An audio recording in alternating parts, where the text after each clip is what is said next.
தெலங்கானா மசோதாவை நிராகரித்து ஆந்திர சட்டசபை தீர்மானம் நிறைவேற்றியுள்ளது. இதைத் தொடர்ந்து சட்டசபை காலவரையின்றி ஒத்திவைக்கப்பட்டது.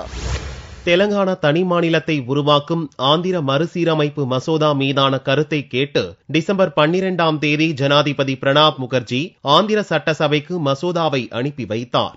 டிசம்பர் 16ஆம் தேதி அன்று சட்டசபையில் மசோதா தாக்கல் செய்யப்பட்ட போதும் சீமாந்திரா எம்எல்ஏக்களின் தொடர் அமளி காரணமாக விவாதம் நடக்கவில்லை.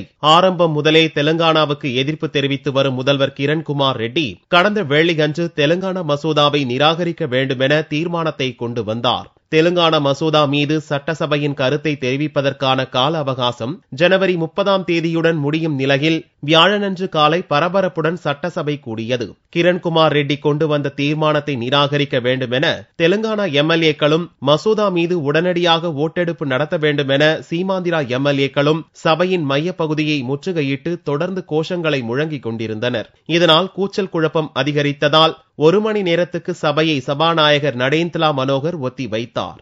மீண்டும் சபை கூடிய போது தெலுங்கானா மசோதாவை நிராகரித்து ஜனாதிபதிக்கு திருப்பி அனுப்பும் வகையில் முதல்வர் கொண்டு வந்த தீர்மானம் குரல் ஓட்டெடுப்பு மூலம் நிறைவேறியதாக சபாநாயகர் அறிவித்தார். தெலுங்கானா மசோதாவை பார்லிமென்ட்டுக்கு அனுப்பக்கூடாது என்றும் அத்தீர்மானத்தில் கூறப்பட்டுள்ளது.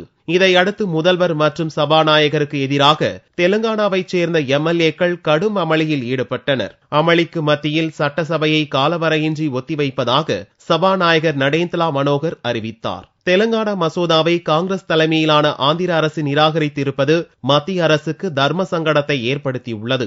மசோதாவை ஆந்திர சட்டசபை நிராகரித்தாலும் கூட பார்லிமென்ட்டில் தெலுங்கானா மசோதாவை தாக்கல் செய்ய முடியும் என்பது குறிப்பிடத்தக்கது. இதற்கிடையே ஒருங்கிணைந்த ஆந்திராவை வலியுறுத்தி தெலுங்கு தேசம் கட்சி சார்பில் வியாழனன்று சீமாந்திராவில் முழு போராட்டம் நடந்தது.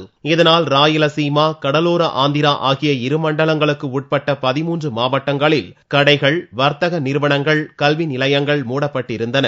அரசு பேருந்துகளும் ஓடவில்லை. பல இடங்களில் பஸ்களை எரித்து தெலுங்கு தேசம் கட்சி தொண்டர்கள் போராட்டங்களிலும் ஈடுபட்டனர்.